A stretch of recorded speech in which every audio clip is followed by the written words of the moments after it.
Check out carmarshal.com. The link is in the description. They help support us.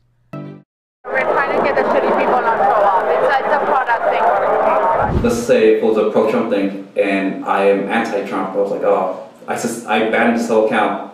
It'll go to you.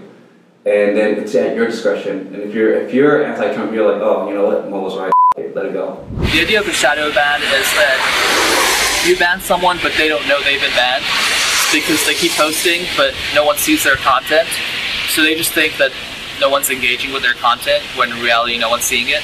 I don't know if Twitter does this anymore. How do you know if it's a bot and not a normal person? You use machine learning. You look for Trump or America and you have like 5,000 like keywords to describe a redneck. And then you look and you like parse all the messages, all like the pictures, and then you look for like stuff that matches like that stuff. So is it gonna like essentially ban certain mindsets and or people who could be negative? No, it's not gonna ban the mindset. It's gonna ban like a way of talking.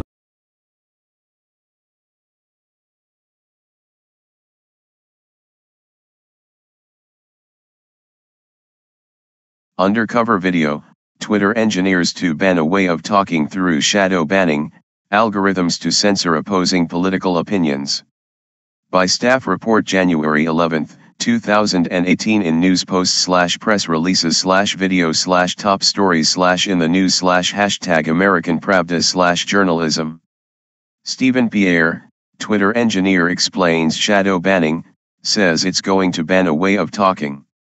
Former Twitter software engineer Abhinav Vaidravya on shadow banning, they just think that no one is engaging with their content, when in reality, no one is seeing it.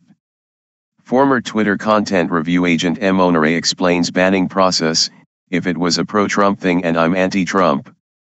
I banned his whole account, it's at your discretion. When asked if banning process was an unwritten rule, Honore adds a lot of unwritten rules. It was never written, it was more said.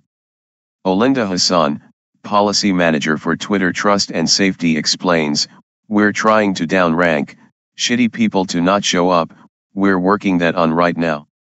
Shadow banning to be used to stealthily target political views. Former Twitter engineer says, that's a thing. Censorship of certain political viewpoints to be automated via machine learning, according to Twitter software engineer Parni Singh, Twitter direct messaging engineer. On machine learning algorithms, you have like 5,000 keywords to describe a redneck, the majority of it are for Republicans. San Francisco, in the latest undercover Project Veritas video investigation, current and former Twitter employees are on camera explaining steps the social media giant is taking to censor political content that they don't like.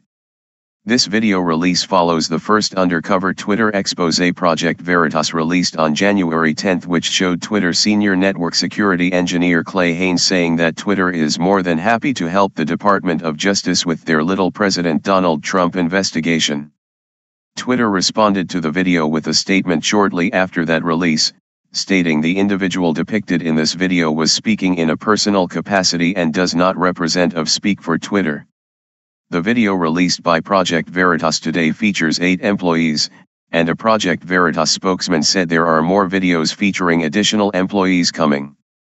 On January 3, 2018 at a San Francisco restaurant, Abhinav Vaidravya, a former Twitter software engineer, explains a strategy, called shadow banning, that to his knowledge, Twitter has employed. One strategy is to shadow ban so you have ultimate control. The idea of a shadow ban is that you ban someone but they don't know they've been banned, because they keep posting and no one sees their content. So they just think that no one is engaging with their content, when in reality, no one is seeing it. Twitter is in the process of automating censorship and banning, says Twitter software engineer Stephen Pierre on December 8, 2017. Every single conversation is going to be rated by a machine, and the machine is going to say whether or not it's a positive thing or a negative thing. And whether it's positive or negative doesn't, inaudible, it's more like if somebody's being aggressive or not. Right? Somebody's just cursing at somebody, whatever. They may have point, but it will just vanish. It's not going to ban the mindset, it's going to ban, like, a way of talking. Olinda Hassan, a policy manager for Twitter's Trust and Safety team, explains on December 15, 2017 at a Twitter holiday party that the development of a system of down-ranking shitty people is in the works. Yeah. That's something we're working on. It's something we're working on. We're trying to get the shitty people to not show up. It's a product thing we're working on right now. Former Twitter engineer Conrado Miranda confirms on December 1, 2017 that tools are already in place to censor pro-Trump or conservative content on the platform. When asked whether or not these capabilities exist, Miranda says, "That's a thing. Unlike the tech companies, we aren't owned by billionaires. Unlike the mainstream media, we don't have major Wall Street advertisers. Please support our work with a small gift today." In a conversation with former Twitter content review agent Monere on May 16, 2017, we learned that in the past Twitter would manually ban or censor pro-Trump or conservative content. When asked about the process of banning accounts, Nere said, "On stuff like that it was more discretion on your viewpoint, I guess how you felt about a particular matter." When asked to clarify if that process was automated, Nere confirmed that it was not. "Yeah, if they said this is pro-Trump, I don't want it because it offends me, this, that. And I say I ban this whole thing, and it goes over here and they are like, oh, you know what? I don't like it too. You know what? Mo's right, let's go, let's carry on, what's next?" Nere also revealed that more left-leaning content would go through their selection process with less political scrutiny. It would come through checked and then I would be like, oh, you know what? This is okay. Let it go. Nere explains that the selection process wasn't exactly Twitter policy, but rather they were following unwritten rules from the top. A lot of unwritten rules, and being that we're in San Francisco, we're in California, very liberal, a very blue state. You had to be. I mean, as a company you can't really say it because it would make you look bad, but behind closed doors are lots of rules. There was, I would say. Twitter was probably about 90% anti-Trump, maybe 99% anti-Trump. At a San Francisco bar on January 5, Pranay Singh details how the shadow banning algorithms targeting right-leaning are engineered. Yeah, you look for Trump or America and you have like 5,000 keywords to describe a redneck. Then you look and parse all the messages, all the pictures, and then you look for stuff that matches that stuff. When asked if the majority of the algorithms are targeted against conservative or liberal users of Twitter, Singh said, "I would say majority of it are for Republicans." Project Veritas founder James O'Keefe believes the power over speech Silicon Valley tech giants has is unprecedented and dangerous. What kind of world do we live in where computer engineers are the gatekeepers of the way people talk? This investigation brings forth information of profound public importance that educates people about how free they really are to express their views online. Project Veritas plans to release more undercover video from within Twitter in the coming days. Mr. O'Keefe has just completed a book about this series entitled American Pravda, My Fight for Truth in the Era of Fake News. The book will be released by St. Martin's Press on January 16, 2018. Pre-order James O'Keefe's new book, a treatise on modern media, a true crime spy thriller, and a rollicking adventure story. Follow James and his undercover journalists as they expose mainstream media outlets like CNN and the New York Times and reveal dirty political tricks during the 2016 national elections.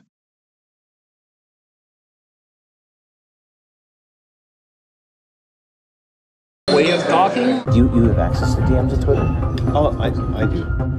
It's a lot of bad press if like, you know, people figure out that you're shadow banning them. It's like unethical in some way. Trying to downrank it. We're trying to get the shitty people not to show up. Yeah, they said, oh, this is pro-Trump, you know, I don't want it because, you know, it offends me, this, that. I say, I ban this whole thing. I'm pretty sure every single employee on Twitter hates Trump. What we can do on our side is actually very terrifying. Our last video exposed Twitter's eagerness to turn over President Trump's direct messages to the Justice Department. We think today's release will help you understand why. Because although Twitter presents itself as politically neutral, its culture behind closed doors is one of blatant censorship, systematic bias, and political targeting. While many suspected this was the case, today we present the proof out of their own Twitter mouths. So we're probably about 90% anti-Trump, maybe 99% anti-Trump. It's really hard to decide what to do about Donald Trump. Yeah, half of the people want to ban him, half of the people want to keep him. Does everybody at Twitter feel? Pretty much. Yeah, I mean, you got to go to Google in order to find the conservative. What department do you I'm in trust and safety. I do all the policy work for safety policy. I'm in a controversial team. Oh my goodness! I'm the team everyone says a lot about, yeah. Olinda Hassan is a policy manager for Twitter Trust and Safety. Her team is responsible for Twitter's rules and regulations, determining what content is and isn't allowed. Just last month, Trust and Safety updated their policy in an effort to crack down on racism and other forms of hate speech. But how do you keep, like my timeline, how do you keep certain things off my timeline? So because people will, read We're trying to downrank it, but you need to also have a control of your timeline. So I've tried to, block people like Cernovich and stuff like that, and mute and stuff like that, but they still show up, all the time. That's something we're working on. I mean, I don't know what to do. We're working on where we're trying to get the shitty people not show up. It's a product thing we're working on. We wondered which people Hassan was referring to. What forms of free speech does Twitter want to stop from showing up? Former content review agent Mo Norai shed some light. Let's say it was a pro-Trump thing, and I am anti-Trump. I was like, oh, I banned this whole account. It'll go to you, and then it's at your discretion. And if you're anti-Trump, you're like, oh, you know what, Mo was right. Let it go. Norai's job at Twitter was to review content flagged as harmful, offensive, or in violation of Twitter policy, and ban it if it was. Content review is an integral part of any social media platform, but as Norai describes, it is highly susceptible to abuse. On stuff like that, it was more discretion on your viewpoint. I guess how you felt about a particular matter. Oh, so it wasn't automated. It was a user and services person would deem it pro-Trump and take it down. Example, if it was, they said, oh, this is pro-Trump, I don't want it because, it offends me, this, that. I say, I ban this whole thing, and then it goes over and you're like, oh, you know what, I don't like it too. You know what, Mo's right, let's go. That's it, you're like, Mo's right, let's carry on. What's next? Keep it coming. Yeah, bring me another one to take down. Yeah. So I flagged something that's going to go by you. Correct, and then, you look at it, you're like, oh, hey, this is pro-Trump, and this might probably like, oh, I don't like it. Yeah, you know what? So on the reverse of that, they would just let a lot of the, I guess, left-leaning or liberal stuff to go through unchecked? It can come through check, and then I'll be like, oh, you know what, this is okay, let it go. Norai suggests Twitter's content review is more than a safeguard against hate speech. It's a tool used to promote a political agenda. You made the comment that, Twitter maybe wouldn't, verbally say some things that they, wanted to put in their company policy, but they were kind of unwritten rules as far as the content that they would allow or disallow. A lot of unwritten rules, and being that we're in San Francisco, we're in California, very blue state, you have to be, as a company you can't really say it because it'll make you look bad, but behind closed doors, a lot of stuff was like, hey, you have to do this way, or something like that. It was never written, it was more said. But it may not just be average users feeling the heat. Does Twitter target certain political figures for suspension? And more importantly, why? I should ask about this. Yeah, it's a really good point. Pranay Singh is an engineer for Twitter's direct messaging team. Why did they take his account down a couple weeks ago? I didn't know we did that. Yeah, his account went down, for a while. Oh, it might be the U.S. government pressure. What? Yeah, they do that. They do? Yeah. Why? Because they don't like people messing with their politics. And he has shit on a lot of people. Wow.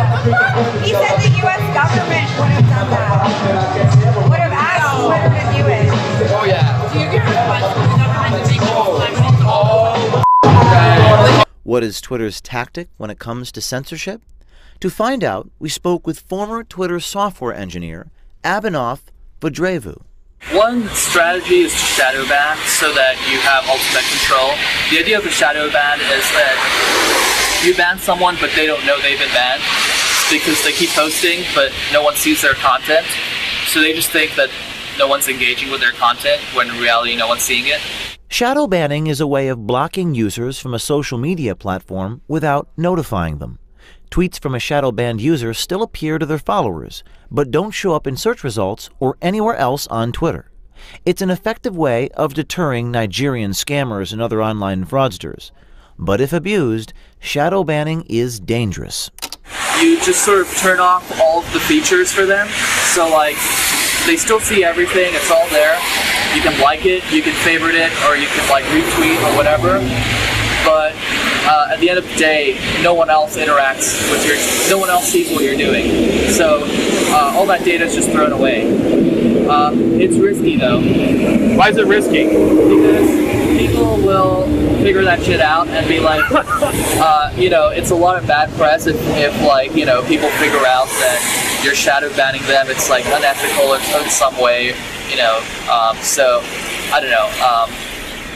In the past, people have been really, really pissed off about that, and even people who haven't been shadow banned have called it like a really terrible thing to do.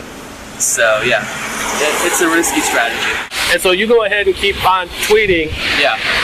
And you've been banned and don't even know it. Yeah. I definitely know Reddit does this, but I don't know if Twitter does this anymore. Could shadow banning be used to stealthily target political views? Here's former Twitter engineer Conrado Miranda. I've heard talk that it's a good thing because they'll use it to ban like Trump supporters or conservatives. So I didn't know if like that's just a rumor or if that's true. That's a thing. That's a thing? That's a thing. Yeah. So how? How was that done?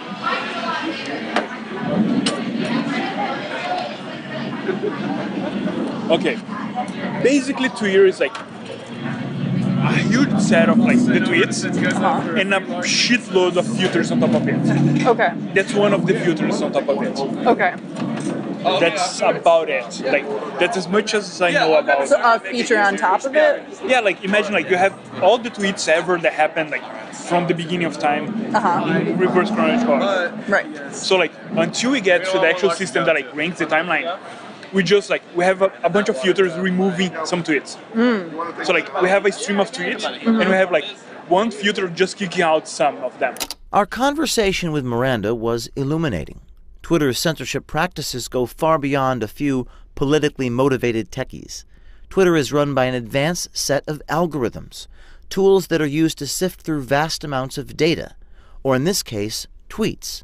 Their algorithms block, mute, and prioritize everything on the Twitter platform, and they're growing smarter by the day. Just go to a random tweet and like just look at the followers. They'll all be like guns, God, America, like and with the American flag and like the cross. Yeah, no one really likes America. No. Like who says that? Who talks like that? It's for sure a God.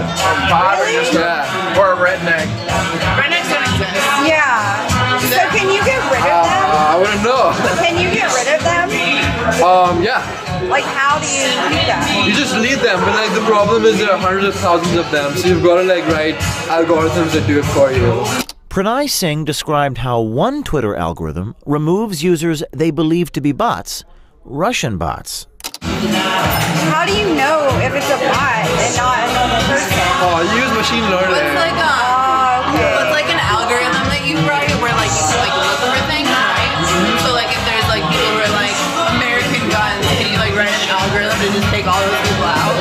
Oh yeah. Do you do that? It's actually how we do it. Yeah, it's pretty close. You should be an engineer. You're really good at this shit. So can you just write them against like, so like say someone has like Trump in the name, like, or like conservative or like America first. Yeah. Yeah. Can you just like write algorithms? Are you sure you're not a programmer? That's literally how you do it. It's what? She's a very smart. That's how you do it. That's exactly how you do it. Yeah, you look for Trump or America, and you have like 5,000 like keywords to describe a redneck, and then you look and you like parse all the messages, all like the pictures, and then you look for like stuff that matches like that stuff. And like if it, so like you assign like a value to each thing. So like Trump would be like 0.5, like a picture of a gun would be like 1.5, and like if it comes up, the total comes up above like a certain value, then it's a bot. Weeding out fake users is an important tool for Twitter, but according to PRUMMELL, this tool is not applied equally across the political spectrum. Do you think the majority of the algorithms are against conservatives or liberals? I would say the majority of it are for Republicans, because they're all from Russia and they wanted Trump to win. So you'd mostly just get rid of conservatives? I knew that Trump was in Russia. This secret project you're working on is going to help people communicate better? That's the goal. So what I'm working on, okay, this is the goal of what I'm working on. Okay. Ultimately. Okay. The goal of what I'm working on is going to make it so that everything in Twitter is dynamic. This is Twitter software engineer Stephen Pierre.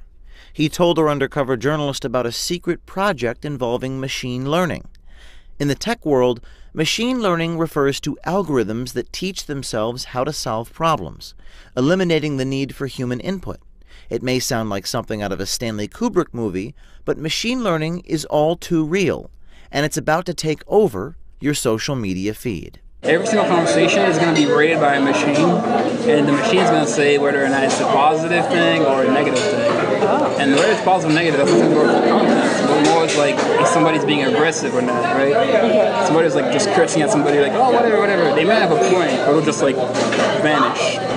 So is it going to like essentially ban certain mindsets and or people who could be negative? No, it's not going to ban the mindset. It's going to ban like a way of talking. Ban a way of talking. See, Twitter may fancy itself the global town square, but it's clear from our reporting that Twitter is not an open and unbiased platform. Anonymity of its internal policies have bred irresponsibility and abuse. If Twitter wants to convince its users it truly respects free speech, there must be some transparency. Bring shadow banning out of the shadows. Algorithms are only as good as the weights that are put on them. So take your thumb off the algorithmic scale. Get rid of the engineers that abuse their power and show us your HR policies. Jack Dorsey, stay true to your mission statement to, quote, give everyone the power to create and share ideas and information instantly without barriers, or become irrelevant. And stay tuned, Jack Dorsey, because we at Project Veritas are just getting started.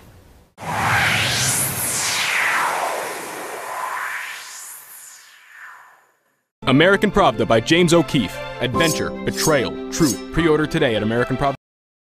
County, this is Charlotte County COPWATCH, and I wanted to explain what fair use is. You can use pieces of news articles if you're doing it for news reporting, you have commentary, and you're doing it for education purposes. So that's what fair use is, as you can see right here. Another reason why I wanted to make this video is to let you know I have just joined with Patreon. A nice thing with Patreon, I make no money on YouTube. They took the money away years ago, and so this is another way to give, and it's a nice thing too because you can give monthly.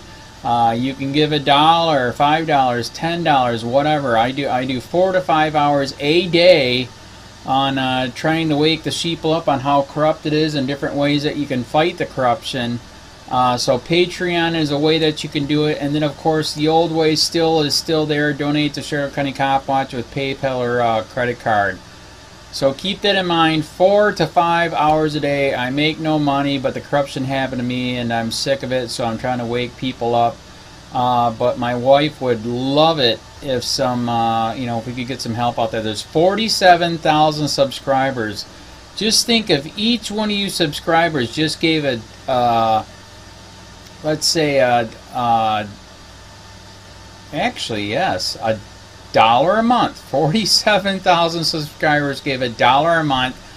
That would be awesome. That's not going to happen. But anyways, that would be great if it did happen. But, you know, do the math in your head. Just think about it. Like I said, 4 to 5 hours a day. I get no money from YouTube. YouTube has gone nuts. You can't do anything anymore. They're taking the money away everywhere. So these are a couple different ways that you can still help out with all this time that I put in. And as you know, I'm in a special situation where, you know, at least I can do it. You know, 4 to 5 hours a day.